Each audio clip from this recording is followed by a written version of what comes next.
All right, my friend. Today I was wanting to talk about free will. It's a really interesting topic for me because there's so much out there about free will. Like we have no real free will. We're all scripted and these expressions of God that I think I'm choosing, but it's already laid out for us. But yet it seems like I'm still choosing things, left or right, little tiny micro things or even big things in my life. Is there free will? Yeah, that's one I struggled with for a long time.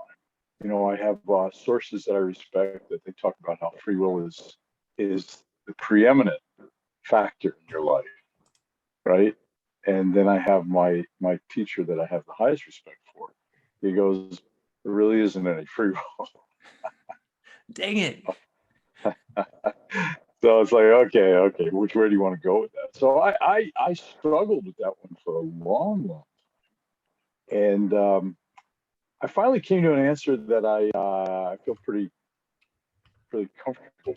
That just rings true for me because it addresses both aspects of that. Those that say it's everything and those that say it's not really there, right?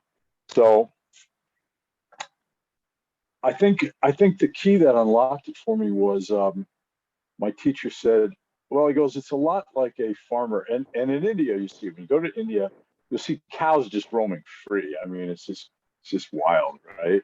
And then you'll see cows that are staked to the ground. They have maybe a 6 inch, not 6 inch, 6 foot rope that's staked to the ground, and it goes through the ring in their nose. And so my teacher said, he says, it's a lot like that. Uh, that when the farmer stakes the cow to the ground with that short rope, he goes, maybe if that cow eats all the grass within that 6 foot diameter, the farmer will have mercy on it and move the stake, right? So what the hell does that mean?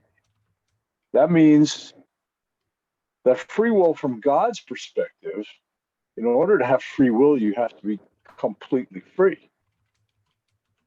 So anyone who's not completely free, so I would say liberation, total liberation, anyone who's not free is more like that cow stake to the ground. Now, if you ask the cow goes, oh, yeah, I can move all around here, right? Look, I could eat this grass here, I could eat that grass here. But for anybody standing back and watching, go, wow, that's a mighty short rope. So um, I remember back in the early days of when we had video recorders, right? And everyone was taping everything. And I remember taping a lot of things and family gatherings, and then watching it later on when somebody would say something, and my reaction while I was watching it would be a certain way, and then 2 seconds later, me on the videotape from a few years before had the exact same reaction. So here it was years later, and I was still laughing at the same things I'd laugh at. I was commenting in the same way I was commenting. And so it was a little shocking, actually. And that's kind of how my teacher explained it to me um, within, was that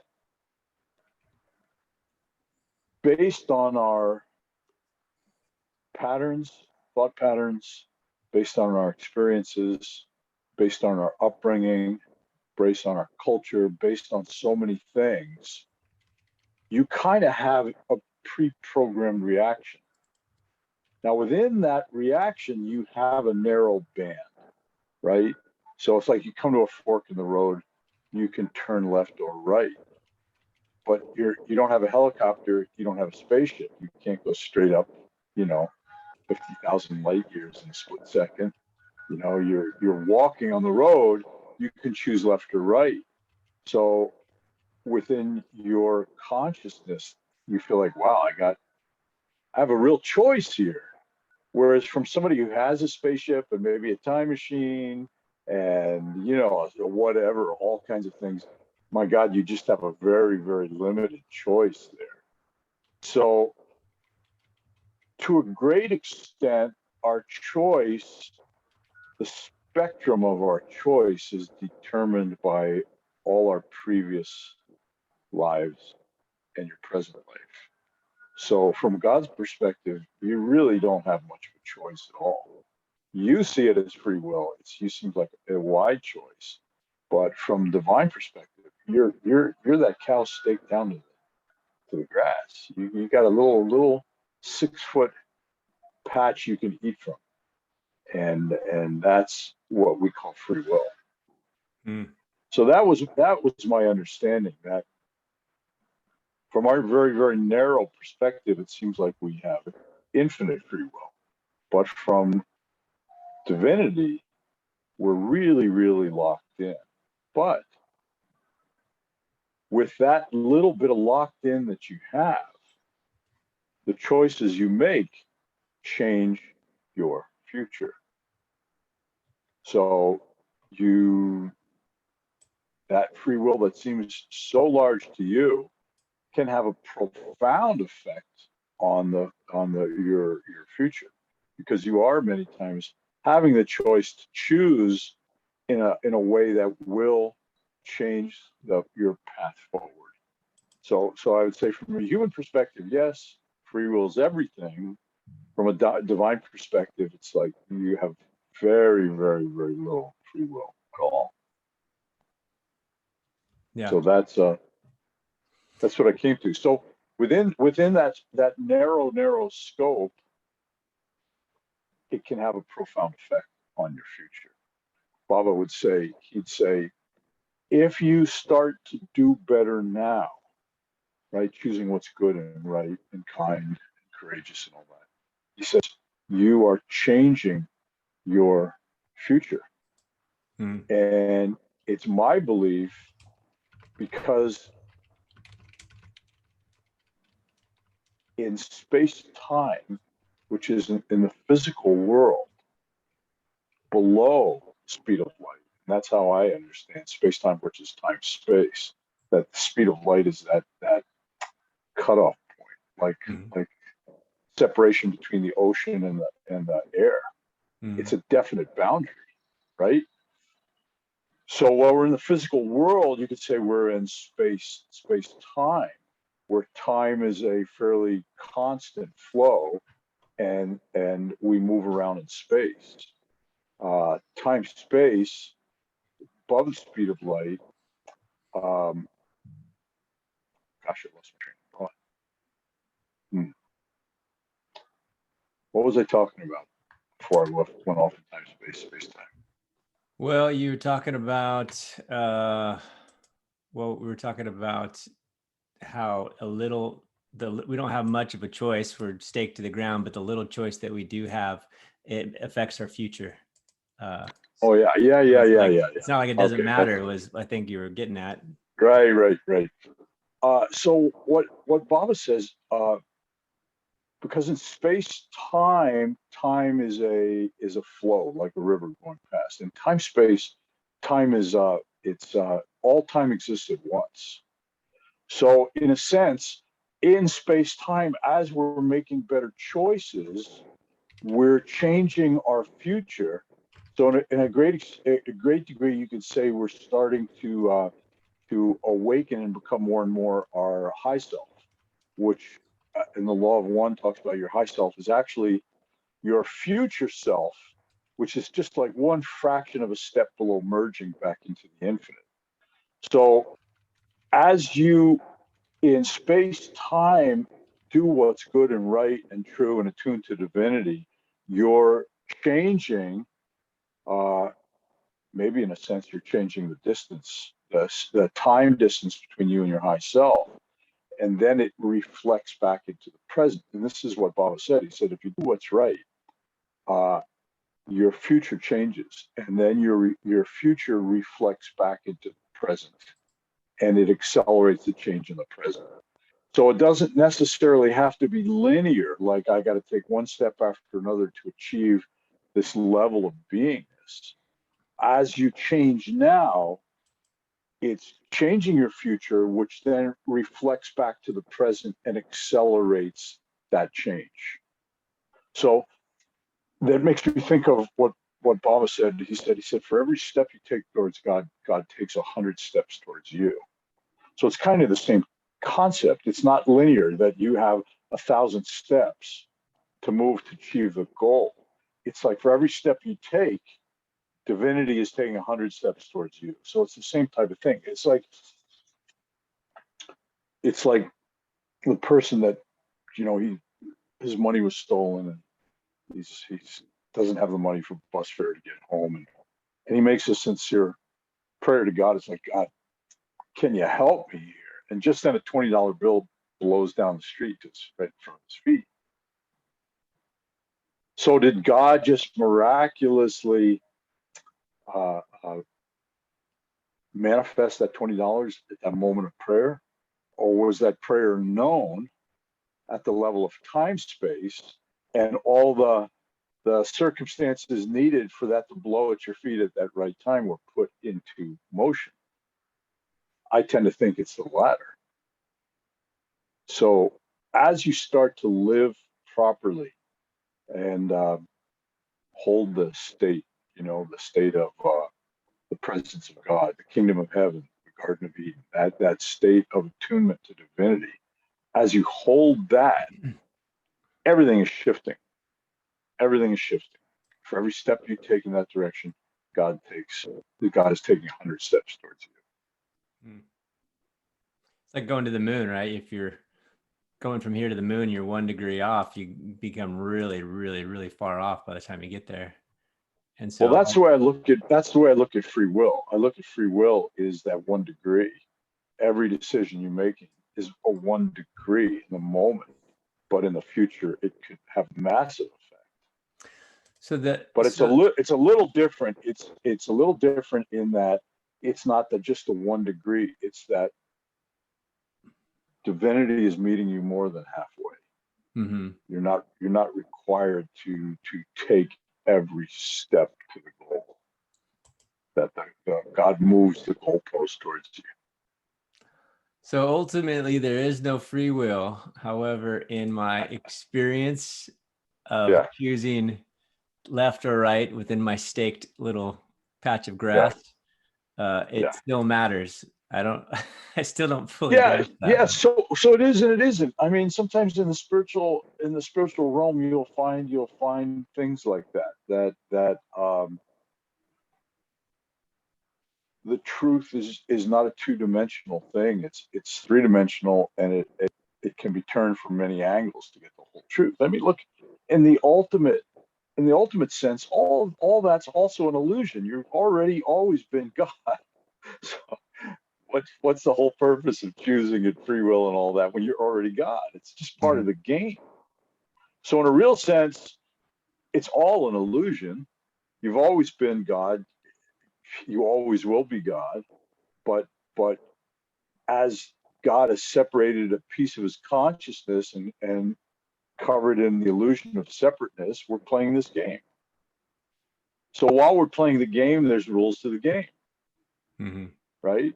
But if you can get beyond the game, there's no rules. You've just always been God, right? So it's like Baba talks about. He says you could just wake up right now and realize you're God, or you can go through a process. You can take, if you think it's a very, very long road, it's going to be true. Yeah. If you wake up to the fact that you already are, then that road is just another game you were playing, another illusion on the path. The highest truth, which is really the only truth, Baba's definition of what's real is that which has always been real and always will be real. So what qualifies for that? What has always been real and always will be real? Your body? No, it's temporary. The earth? No, it's temporary. Universe? Temporary. Came into being. Anything that came into being has not always been real. So in order for it to have always been real and always will be real, it has to have always been and always will be. So what does that narrow that down to? Mm-hmm. No, not give me an answer. What is real? Is that the question? Yeah. By that definition, it has to have always been real and always will be real. So what does that boil it down to? It's only God, whatever That's that it. is. Yeah, that's it. That's the only thing that's real. So everything else is unreal, Mm-hmm. right? So the same thing with truth. In order for it to be real truth, not a lesser truth. In order for it to be real truth, it has to have always been true and always will be true. What does that boil it down to? That's another God answer. Yeah, it's still that there's only one. Yeah. There's only the oneness. There's no two things. So when we start talking about these manifestations and rules and appearances, none of it's real. Which is why you can either take a very, very long time or you can have it right now, because the truth is you are and always have been God. Mm-hmm. Everything else is an illusion. So within that, I think you can have lots of different ways of looking at the story, the game, the illusion. And you can have lots of things that are minor truths, but it's not the ultimate truth. The ultimate truth that can be spoken is I am. And that's the beginning and the end of it. And if you speak it, it's not quite right, because it's like they say, the Tao that can be explained is not the Tao. Yep. Well, if you want to have free will, I would think the intention behind even wanting to have free will is to be happy. I would assume that anybody even wanting to have free will, and the happiness has to do with frequency.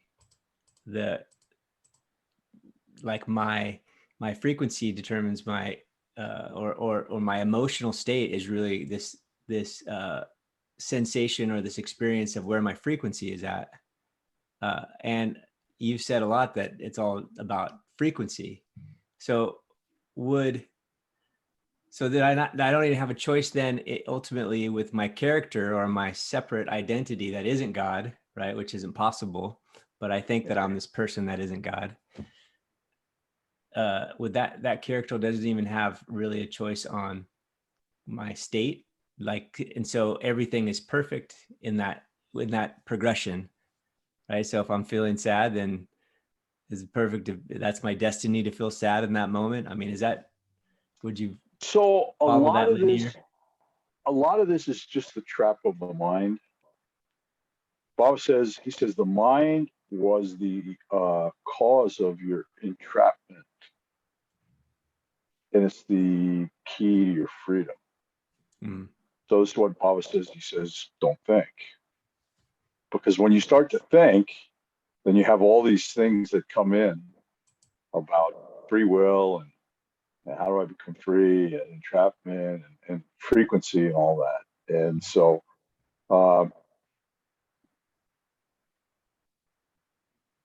frequency is a way of slipping into beingness.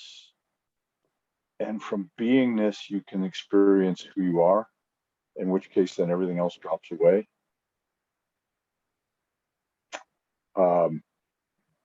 That I had something good I was going to tell you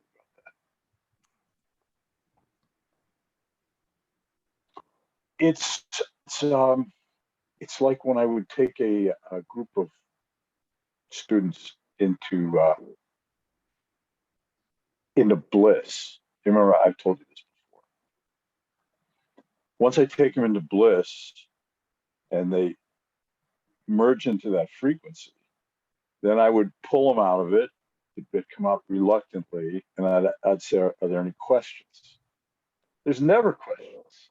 These are people that have a million questions, but while they're in that expanded awareness where their mind has gotten really quiet, there are no questions. So I think that's really the shortcut. The shortcut is to attune to high frequency, or that feeling of love, that peace, that joy, which, as I say, is how we experience the presence of God, right? And as you attune to that, the mind gets very quiet and you slip into beingness. From beingness, everything else doesn't really matter. All those questions disappear. There's nothing to ask because you are. At that state, you're tasting a bit of I am. And that's it. That's the beginning and the end. You take like Robert, what's that American? Adams, Robert Adams, right? American mystic. I love the guy. He's great. And he goes, listen, I know you all are just dying to hear me give a lecture. He said, but really, the more I lecture, the more we just add to more mind crap. And it just makes the trap bigger and tighter. Mm-hmm. He said, the best thing I could do right now is to lead you into the silence.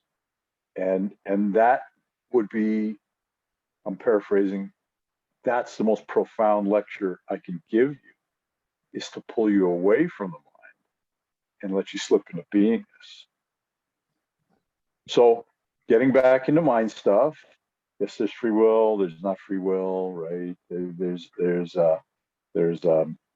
all the stuff where you start to slip into the mind and think of all this stuff. But really, the way out of it is when you quiet the mind, it's just slip into beingness.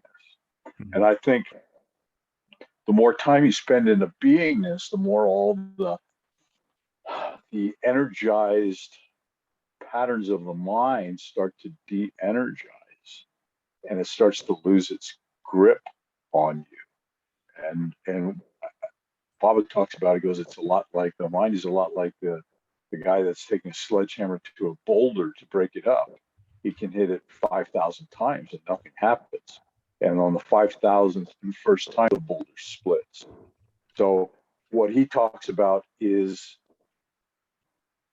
when we unravel the mind, when the mind ceases to exist, then you realize who you are, and you realize you've always been that, and the game, in a sense, comes to an end. What is it to so, slip out of beingness, though? How? I mean, what does that look like to be out of my mind and slip into beingness? I don't think it's necessarily out of the mind, but either the mind gets really, really quiet, or a lot of times I experience it as I just hear it off to the side. It's like, you're sitting reading, you're sitting quietly, and you hear people talking in the background. Now you can tune your ear into it, try to hear what they're saying, eavesdropping, or you can just ignore it and just enjoy just the sunshine and the breeze and looking at the sky, right? So what I've experienced, and I haven't destroyed my mind yet, right? It's like that saying, of all the things I've lost in this world, I miss my mind the most. You ever heard that one? I haven't lost my mind completely yet, so it's still there, but I'm spending more and more time off to the side, where I still hear it. But it's I've moved my center of awareness away from it at times, right? So it's almost like a laser pointer. Laser pointer, you can put it on different things in the room, right? The room continues to exist. Everything else continues to exist in the room, but the laser pointer is on one specific thing. So I find a lot of times consciousness is like that. You could say awareness is you're conscious, that you're conscious, whereas you can focus your consciousness. And I'm screwing up my terms. I'm interchanging because I really haven't decided on what I want to call it yet. But awareness is you're conscious. You know that you exist. You know that you're alive, right? That's consciousness. And then where you focus that consciousness, I guess you could call it awareness. I'm probably still going to interchange those terms. But it's like focus. It's like when we do push hands, right? You can focus on what you want to do. But the moment you slip out of that larger awareness, it leaves you vulnerable because you focused it in, right? So this is, to a great extent, the mind focuses you in, and it's a very useful tool for that. But the problem is we become permanently focused, and we lose the more expanded awareness. And I find that the focused awareness is a useful tool, but it's also burning up energy. Whereas when you open your awareness, it's kind of recharging. So Baba says, he said, you keep working at it, one day the mind just drops away. I think as you continue to pull, because the mind isn't really real. Baba says it's not a real thing. That the mind is, you can say, your consciousness being fooled by Maya, or the appearance of the multitudes, the many. And it sees its reflection off of the physical universe and believe that that's itself. Okay. So it's like looking in a mirror and seeing the image in the mirror and believing that that's who you are, that the image is you. You forget that you're looking from a different perspective to see the image. So, in a great extent, our consciousness, which is God, getting caught in the physical universe, sees the physical self as a separate thing and buys into that. Gets deceived and buys into the separateness, which is also the ego. That's the ego. So the ego is you're fooled into believing that you are a separate being. So the nice thing about practicing quietness or beingness or any of that is you start to feel expanded consciousness, right? It's like when we do push hands, I tell you, expand your awareness. The more you spend time in the expanded awareness, the more it starts to destroy the illusion that you're the body. Because if you can feel your awareness beyond your physical body, then that physical body can't be me. Maybe it's a part of me, but it's not the totality of me. So I think that's a lot how this works. As you spend time higher frequency vibration, and then you feel the higher frequency vibration, you put your awareness into that feeling, it quiets the mind. As you spend more and more time away from energizing the mind, it starts to de-energize this thing we call the mind, and eventually it just starts to fall apart. And when it completely falls apart, what's left? It's just pure your beingness. And from your beingness, you realize you're part of the oneness. Everything is part of that one, right? So I think that's it. And what helps do that? I think loving service does it, right? Quietness, right? If you can be silent, and for most people, meditation, that's really hard. But I think the thing about loving service that does it is as you start to grow in the energy and frequency we call love, that energy and frequency we call love is expansive by its nature, right? By its nature. And by love, I mean divine love. I'm not talking about lust. I'm not talking about attachment. I'm talking about that feeling in your heart that you really want everyone to have a good life and be happy. By its nature, it's expansive. And I think as you start to operate from love, it's expanding your consciousness. And you start to feel the experience you'll feel is you start to feel like, well, everyone's your friend. And then after that, everyone's family. And then it starts to feel like everyone's a part of you. So that's expanding your consciousness. So the more you expand your consciousness, the more you're breaking down the illusion of Maya that I am this body. I begin and end within this shell. And I think as that breaks down, at some point, I'm told, the mind just unravels. It's just an accumulation of beliefs and patterns and attachments and fears that you could say traps a lot of energy within those patterns, because you're directing your energy into those thoughts and concepts and misunderstanding. So that energizes it and keeps it cohesive, but it's not really real. Once you quit energizing it, it just dissolves like smoke. And as that dissolves, what's left? What's left is who you truly are. And you can look around and see what really is. And I think not necessarily visually, but by seeing with this energy, this love energy, this light of what we call love, that you then feel that connection with all things, and you no longer are fooled by the illusion of your physical eyes of separateness. Gosh, I thought we would have went there. No, huh? Free will to there. It's all connected. Yeah, free will. So I think free will is just part of the mind. Part of the mind. As you have mind and all your patterns and reactions and beliefs, it limits your options of choice. But once all that dissolves, then it's infinite. But it was always infinite, but you were trapped by your mind, which is an accumulation. Bob put it this way. He goes, it's a lot like a cloth. He goes, a cloth is made up of thousands and thousands of threads interwoven. If you could unravel them all at once, you can just toss them up in the air and it's dispersed by the wind. So the cloth was never really a real thing. It just was a whole bunch of fibers woven together. So in the same way, your mind is a bunch of thoughts and concepts and desires and attachments and fears woven together that creates this thing that we experience as mind. But the truth is, it's not a real thing in itself. And what energizes that cloth to stay together is your belief in all those things. So where your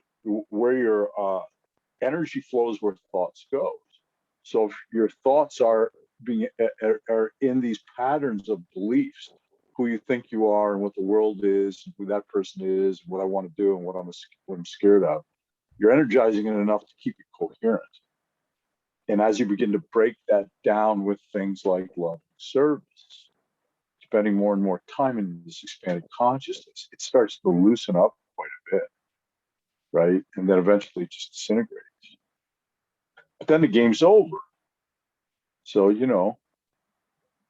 doesn't mean game's over forever. This game's over, right? Mm-hmm. I think there's infinite games. Listen, we're around forever. That's a long time.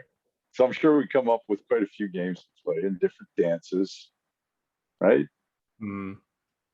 Yeah. So this is the one we're in now. Who knows how many, it's like in the Matrix, when Neo finally breaks into the central complex or whatever, and he sees hundreds of video screens where there's thousands of Neos that have walked that path, arrived at that point. And he goes, how many times has this been going on? Yeah, how many times has this been going on? Probably infinite. Yeah. And I think we're just having fun with it. Just having fun with it. Mm-hmm. And when finally the game, it's like playing a hide and go seek. Mm-hmm. Once you found everybody, it's like, okay, what do you want to do next? Well, let's have lunch. Okay, let's have lunch. I'm tired, let's take a nap. Yeah. So when we're fed and rested, it's like, well, what do you guys? Let's play tag. Yeah. Tag, you're it. Tackle football. Yeah. Infinite variations. Yeah. Right. But what's real? Mm-hmm. The only thing that's real is I am God. Everything else is a temporary manifestation. Now, 1 trillion years may not seem very temporary to us in these physical bodies in this particular time. But 1 trillion years to an immortal is a blink. Mm-hmm. So once again, like Robert Adams, it's like, yeah, we can talk about this forever. Oh, that's what I wanted to tell you before. Okay, Bob, it used to drive me nuts. He'd say, okay, so he says, if you really want to make progress, you do this. You do chanting, or you write the name of God, or you say the name of God, and he said all these things, and then later on he'll go, Yeah, none of those will give you liberation. Wait a minute. Yeah, wait a minute.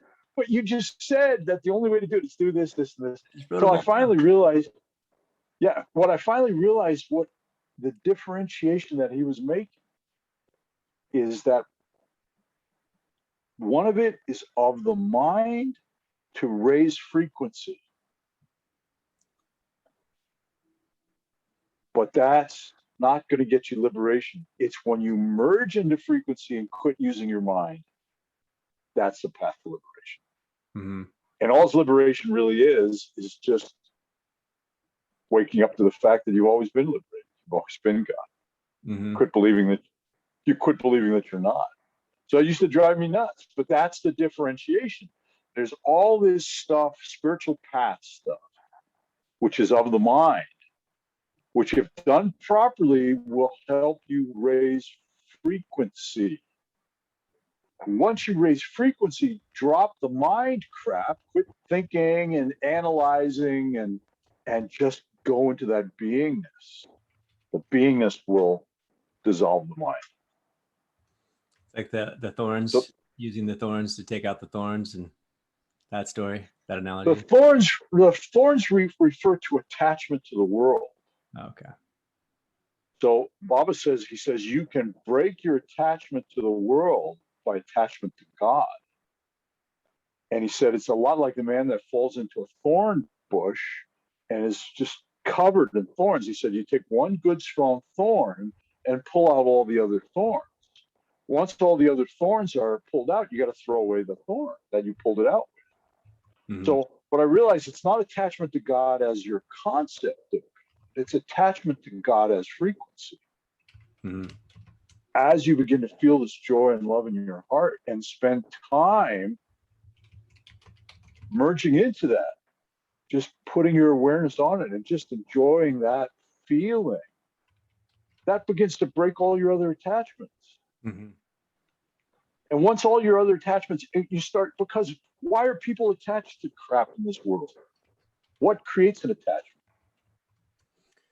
Promise of happiness, I'm assuming. Pretty much, yeah.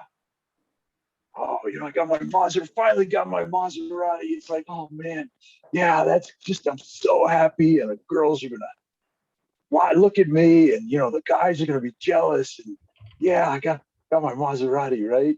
And then somebody dings your door and you lose your freaking mind, right? So it's, you got your Maserati because you thought it was gonna make you happy, but as in all worldly things that bring happiness, the flip side is misery. It's the same coin. If you have it, you're happy. If anything happens to it, you're miserable. Mm-hmm. So you just keep creating more and more attachments. So after, a billion lifetimes and you've tried everything and it doesn't give you that permanent happiness, when you begin to attune to divinity, feel that peace and joy, right? It has no flip side to it. Go, okay, yeah, this is great. This is great. So your friend says, come on, let's go drive our Maseratis. It's like, yeah, I'm just going to sell it. I'm going to sell it. I'm not. Yeah. Then your other friends said, you're into your other attachments with, let's go have some beer.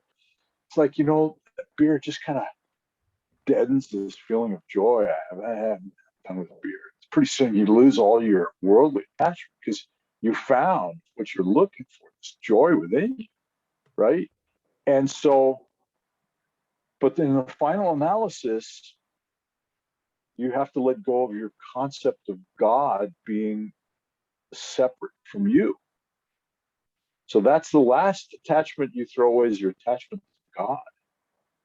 But you're attached to God as a separate being that you love and worship.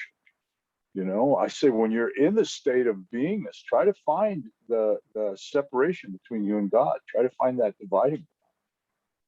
You're going to look a long time not to be able to find it. Why is that? Because you're not developed enough spiritually? No, because there is no division. You are that. So that's the final thing. When you use the attachment to God as this feeling of joy, this peace, this tremendous satisfaction within yourself, to break all your other attachments. Doesn't mean you can't still have a home and, a Maserati, you can have all that. But the trick is not to no longer be attached to it. Walk away and not heartbeat if necessary.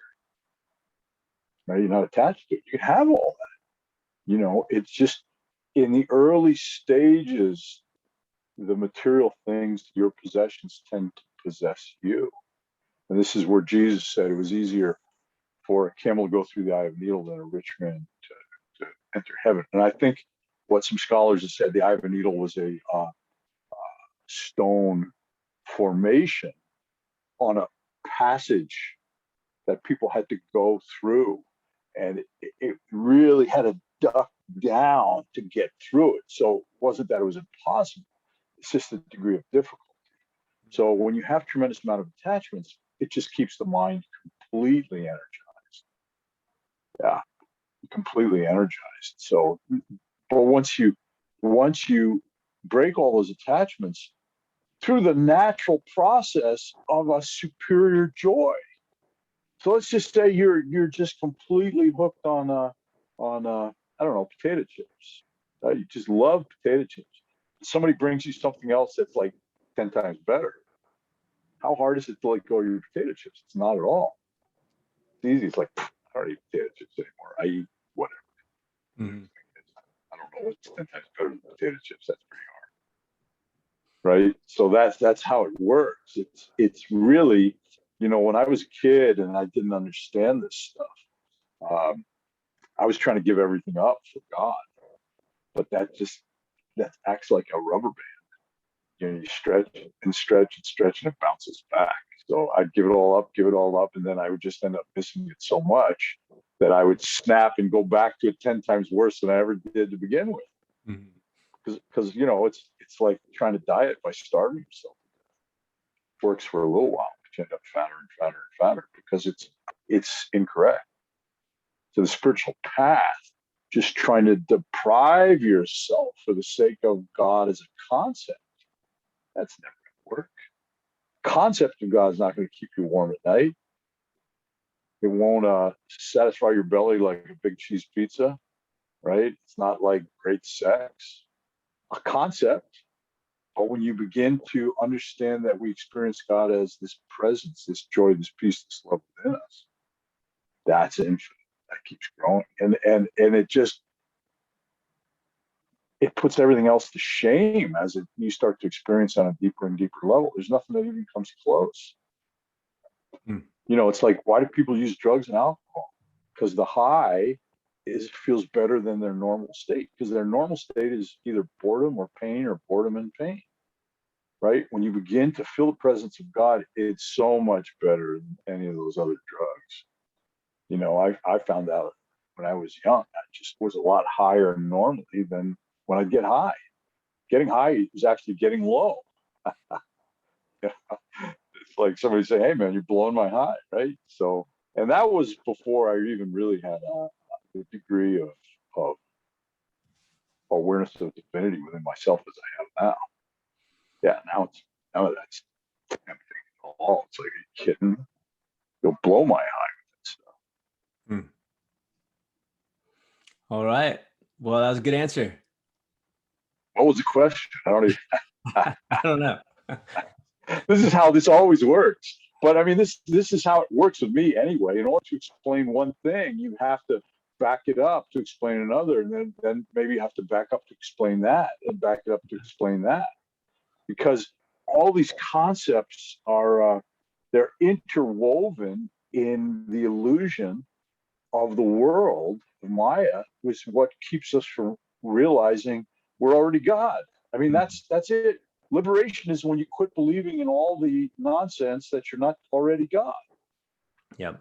So it's like a big knotted ball of twine. We got to take out the knots one at a time, unless you're one of those people that can just say, "I am," Slice right through them. Slice right through it. Yeah, slice right through it. So I mean, but listen, we might have fun unwinding the knots. I mean, that's another part of the game. It's kind of fun. Just as long as you don't just become a professional knot unwinder, and you don't lose the opportunity to just be. Right. So one of these days with this, we should do the exercise in beingness, right? Remember I told you when who are you, that is love, right? Yeah, for most people, that gives you a taste of being. Yeah. But the only thing is it's hard to stay in that state. So as soon as you come out of that state, you got to put questions again. As the mind activates, all those patterns just get energized. You can give it a go. I'm willing to Yeah, try. yeah, yeah. We'll do that one day. Not today. It's probably already late. Yeah. Are we trying to keep these down to an hour or something? Yep. Yep. Yeah. All right. All right. Time's up. Time's up. Thank you so much. All right. And Thank you so much. once again, when we get around to actually posting these, if people have questions, please post your questions, and we'll pick some that seem appropriate and try to answer it. So my intention is twofold here: to help people understand who they are and what the purpose of this life is, and also to deal with just life's problems. I got a poster up, in my office, right, where it's like, listen, before you start talking about God to people, if they're starving, give them some food. They're sick, help them. You gotta take care of people's needs first before they can hear about God. So that's the other. But fortunately, I think I can do both. When you got problems in life, I can help you understand how to solve them, but also weave that into higher concepts that helps you not have to keep going through this over if you choose not to, or wait for the next. Go around. Yep, we're done. All right. Thank you so much for today. Thank you.